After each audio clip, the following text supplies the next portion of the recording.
Boa tarde a todos, sejam bem-vindos. Alguém é a primeira vez aqui na nossa casa hoje? Ninguém? Sejam bem-vindos. Coisa boa. Que vocês possam receber todas as bênçãos. Tiveram, né, hoje o privilégio de ter uma música que faz tempo que a gente não tem. Nosso coral daí, né, terminou e ainda não temos um regente para coral dar continuidade no trabalho, mas nós temos esperança nos jovens, que com certeza no momento certo retornam. Então nós convidamos essa amiga querida. E o nosso tema hoje é confia sempre na ajuda divina, nossa conversa de hoje. E eu achei essa letra assim muito especial para essa conversa, assim, porque no Evangelho, eu fui no capítulo 25, que eu vou dar uma olhadinha para nós começarmos a nossa... Na verdade, eu fui no 25 e no 27, porque tem tudo a ver. Busquem e vocês encontrarão. Essa passagem, né? Peçam e vocês receberão. Busquem e vocês encontrarão. Batam a porta e ela se abrirá. Pois todo aquele que pede, recebe. E quem procura, acha. E para aquele que bater a porta, ela se abrirá. Então, essa passagem aqui, para mim, me marcou muito, porque eu tinha essa parte do Evangelho, eu ganhei da Seiche Noé, era um calendário, e eu pendurei bem na entrada do meu banheiro. E cada vez que eu entrava, eu lia e eu queria saber, mas que porta que eu ia bater? Eu me questionava muito. Então, no momento certo, me começou a chegar livros. Eu me questionava, disse, mas eu quero saber que porta, onde que eu vou bater, quem que vai me receber, como que eu vou compreender, né? E eu buscava, queria, e não sabia por onde começar, e os livros chegaram até mim, através da Seiche Noé. Então, eu acordei para essa doutrina, assim, através de outros livros. Depois veio os romances espíritas, uma amiga trazia, e eu comecei a me interessar muito, e é onde eu me encontrei, foi na doutrina espírita. Do catolicismo, né, tinha cristão todos, né, fiz a parte na infância da igreja, e depois veio e confiar, e a letra diz assim, mas como a gente tem a dificuldade de pedir algo, né? Quando a gente é jovem, eu me lembro por mim, que tu tinha que pedir um aumento de salário, tu tem medo. Tu tem que pedir para alguém fazer alguma coisa para ti, fica receoso. Tu pedir para Deus parecia uma coisa impossível. Parece ainda, para muitos de nós, parece uma coisa impossível, né? Da gente chegar e pedir, como fala a letra da música, conversar com Deus. E sem saber, assim, na infância, eu falava com Deus. Eu já contei essa história, mas eu gosto, porque eu me lembro, eu me lembro que eu ia no portão e eu conversava. Eu chorava e conversava. Por quê? Eu perguntava. Por que, Deus? Por que com meu pai? Por que ele é doente? Por que ele não pode mais cuidar de nós? Eu era criança. Eu me lembro, tinha uns 11 anos, 12, eu já estava estudando, já tinha encontrado Deus, Jesus, e me fez muito bem, foi isso. Então, quanto é importante na infância a gente receber esse ensinamento de ter um pai no céu, o papai do céu, ensinar o papai do céu, o pai do céu, e o nosso anjo protetor, nosso amigo, que está sempre conosco. Então, eu me lembro que eu questionava e perguntava, e as respostas só me vieram através da doutrina espírita. Então, mesmo a minha mãe levando nós no Kardec, quando eu era criança, que eu me lembro que meus pés não alcançavam no chão, meu espírito absorveu muitas coisas que eu não entendia porque que eu sabia. Mas eu queria muito a doutrina espírita e não sabia por onde começar. E assim começou esse caminho de confiança e de acreditar muito, de me agarrei a Deus. Eu me agarrei a Deus, desde a infância. Por passar por aquilo, a gente se agarra em alguma coisa, e a criança tem a inocência E quando não é ensinado a encontrar esse Pai amoroso, justo e bondoso, e esse Jesus que passou por todas as dores que a gente hoje passa por dores diferentes da dele, as nossas dores são muito pequenas e nós achamos elas tão grandes às vezes, né? E às vezes é grande mesmo, porque quando é algo da alma, ela se torna muito grande. Quando é algo que é lá, que já vem nosso de outras caminhadas e que a gente não conseguiu se libertar, a dor é muito maior. E muitos não acham a saída. E eu confio muito, se a criança, desde pequenininha, tiver esse conhecimento, ela vai encontrar Deus como eu encontrei. E confiar nele mesmo, sabendo que aquelas coisas que tu não queria estar passando ali, vendo, né? Tu tem força. A força, porque a gente é espírito. O corpo da criança é pequenininho, é frágil, mas o que está ali é o espírito que já viveu muitas vidas, um espírito que já passou por muitas coisas, que já errou muito, e que às vezes traz na alma uma culpa que ela não sabe. Da onde vem esse sentimento de culpa, que fez algo que parece que é imperdoável, mas que Deus perdoa sempre. E nós temos essa dificuldade de pedir para Ele. E muitas vezes pedimos e não temos noção do que recebemos. E às vezes nós julgamos Deus por Ele não nos ouvir, ou por Jesus não estar perto de nós, sendo que a gente está sempre amparado o tempo inteiro. Nós não conseguiríamos caminhar neste plano sem ter essa confiança em Deus e confiar na divindade, pois é eles que nos dão a força e a coragem para seguir essa caminhada, porque ela é difícil. Para todos nós é difícil. Jesus, ele passou pela dor maior, sofrendo também na carne. Ele mostrou para nós como seria o nosso caminho de dores, mas uma dor diferente, não com cortes, não com açoites, não com enforcamentos. Mesmo que haja nesse mundo ainda espíritos tão atrasados que ainda cometem esses desatinos, porque eles ainda não conhecem Deus. Eles estão com a essência dentro deles e não desabrocharam, eles não têm culpa por serem assim, porque ainda não acordaram. E as nossas crianças têm que conhecer Deus muito cedo, para quando algo de tão terrível acontecer na caminhada, porque ninguém está livre que ocorra, algum imprevisto, algo que nem aconteceu esses dias, uma menina perdeu a perna, um tubarão, não sei o que lá, perdeu a perna, jovem. O quanto deve ser difícil tu perder um membro teu que tu estava acostumado, que tu tinha dinâmica, que tu tinha... Deve ser uma coisa horrível. A gente se colocando no lugar do outro. E ela estava bem, ela estava compreensiva, ela estava... E essas forças, sabe? Que vêm, que a pessoa recebe, que a gente tem à disposição neste plano, e que muitos não buscam esse recurso. Que nem o recurso do Evangelho no Lar, que é tão simples de fazer, que é 20 minutos, 30, 15, não importa, iniciando o tempo, importa querer compreender, querer ter esse auxílio, porque é este que faz a diferença em nós. Porque quanto mais a gente marca aquele encontro do Evangelho, nós vamos fortalecendo nossa moral, nós vamos nos questionar de muitas coisas. E dentro dessa confiança em Deus, às vezes nós pedimos na hora de uma cirurgia, pedimos, e na hora a cirurgia não sai.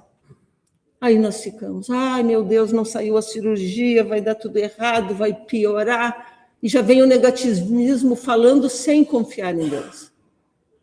E a confiança vem quando o médico chama e diz assim, olha, eu fiz outros exames, avaliei, e agora não tem nada para fazer, não precisa de cirurgia. Então, a confiança de Deus está nessas coisas que a gente tem que prestar atenção, que às vezes a gente não presta. Porque às vezes é adiado muitas coisas, porque o divino está trabalhando em nós. Então, nós temos, às vezes, essa dificuldade de pedir para Deus, para Jesus, para São Francisco, Eu era muito do Padre Reus, não sei porquê, mas eu, na juventude, eu ia até lá, eu e eu me sentia bem, e me fazia bem, então eu sempre fui religiosa, mas eu achava que eu não era. Na minha cabeça eu não era religiosa, mas é o que a gente traz dentro. Aí eu fui descobrir, né, da doutrina espírita, diz, Deus está dentro de nós. Se nós o conhecemos na infância, ele vai estar com nós nos momentos mais difíceis. E não teria tantas pessoas se suicidando, né? Tantas pessoas que, às vezes, né, não conseguem lidar com os sentimentos, com as emoções, que a gente precisa trabalhá-las, né? E os médicos estão aí à nossa disposição e faz muito bem. Então, cabe a nós dar valor à nossa caminhada buscando isso. Esse divino que está à nossa disposição. O Evangelho nos traz os ensinamentos que Jesus ele quis mostrar na carne para nós. Como diz os jovens, ele desenhou ao vivo naquela época o quanto seria de sofrimento, e para nós hoje é brando o sofrimento, né? Porque quando ficamos doentes, sofremos por antecedência muitas vezes, e depois quando fazemos um tratamento, às vezes reclamando, mas se não tivesse a ciência, porque está avançada, o intelectual está bem, mas a moral está lá embaixo ainda. Os médicos estão aí para resolver as questões do corpo físico. E o divino é alimentado, o espírito alimentado é pelo divino, é outro tipo de alimento. E quando batemos a porta, todos nós que estamos aqui batemos a porta.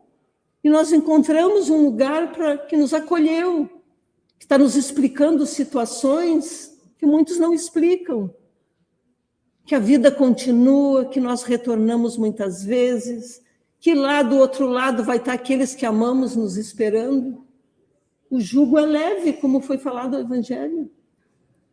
Eles estão nos esperando. Nós podemos ter a saudade, mas sabemos que estão lá.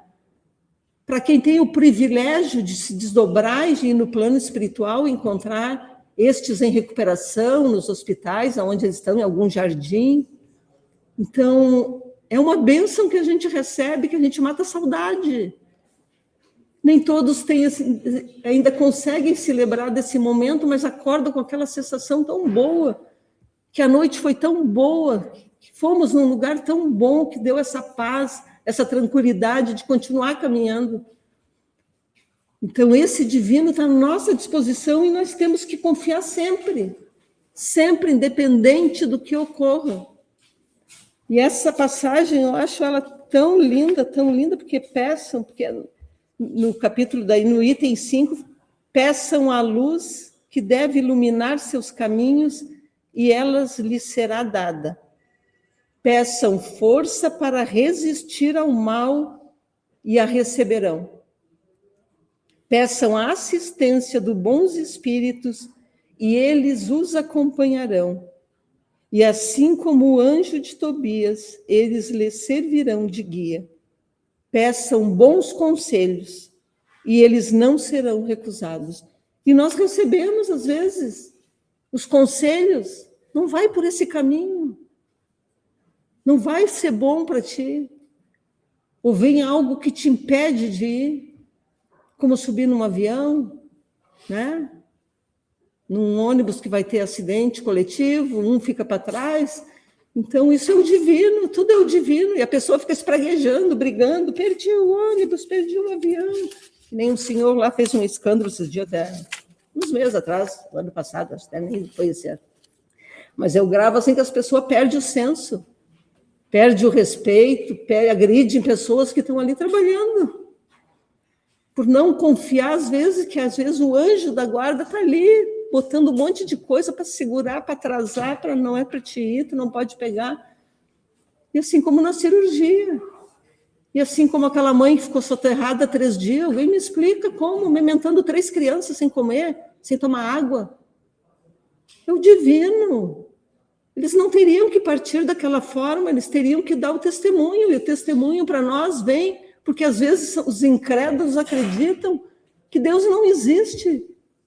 Isso morando na casa que nós estamos, numa das casas do Pai, essa aqui é a terra.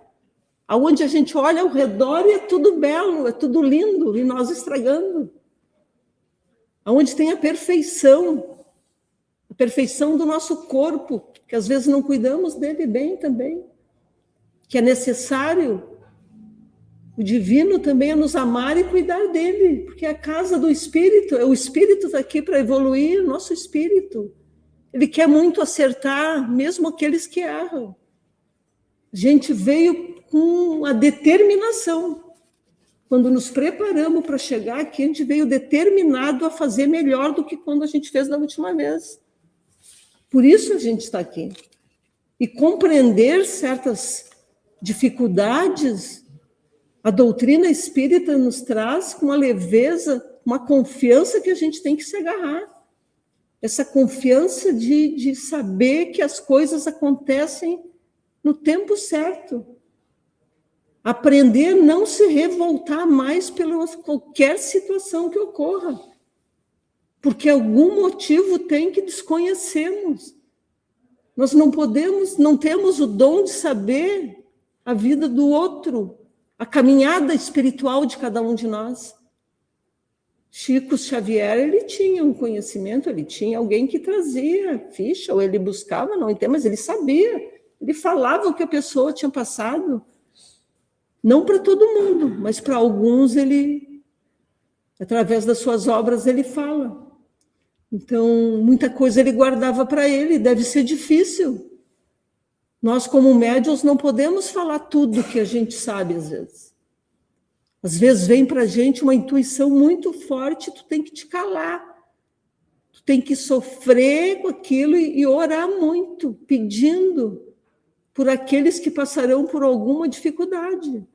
E Chico fazia isso. Então, um médium não disciplinado ele fala. Não quer nem saber se a pessoa vai tirar a vida na frente de um carro depois. Então, isso é falta de conhecimento, por isso é importante o estudo, buscar o conhecimento, porque nós temos que ter a disciplina, às vezes de ficar de boca fechada.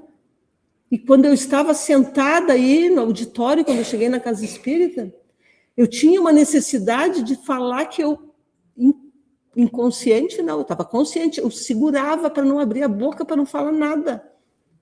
E foi difícil para mim, mas foi aonde eu peguei a disciplina. Eu aprendi no auditório da casa espírita, no salão, escutando as palestras, escutando o evangelho.